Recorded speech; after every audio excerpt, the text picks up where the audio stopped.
We used to want things. Now we don't even remember what wanting felt like. We open our phones instead, scroll for 2 hours, look up and feel nothing. Not relaxed, not entertained, just empty. And we call it laziness.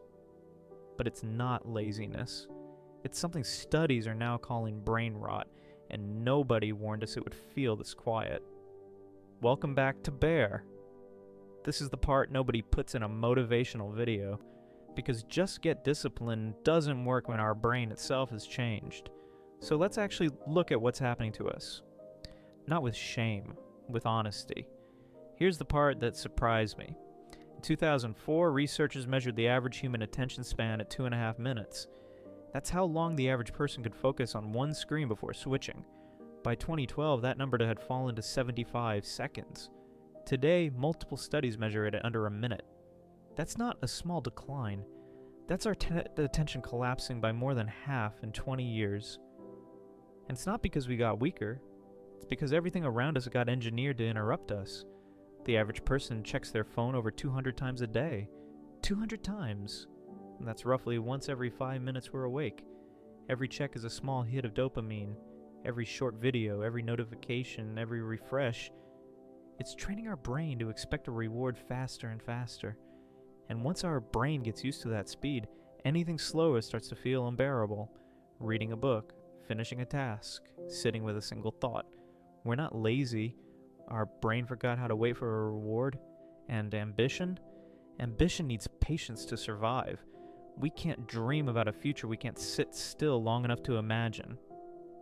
So the dream got quieter. And quieter.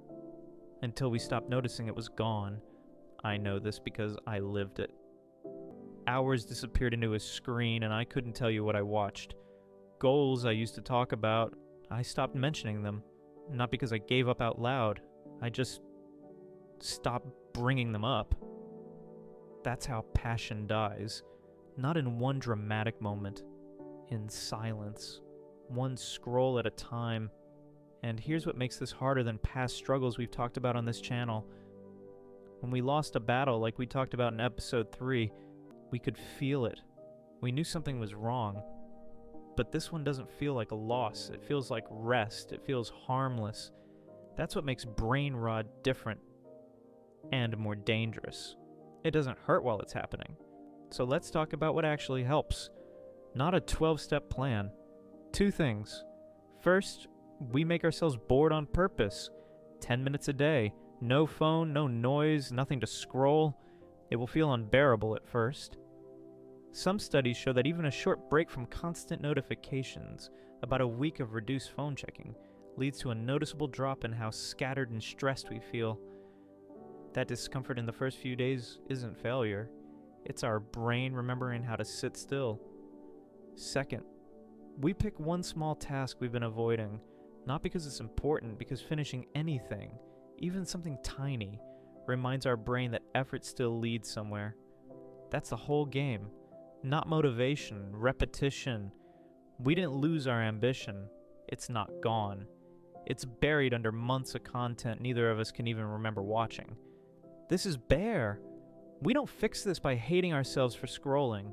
We fix it by giving our brain something real to hold on to again. Slowly, imperfectly, together. If this is us right now, subscribe before we close this and open another app. Next time, I'll show you exactly what my screen time looked like.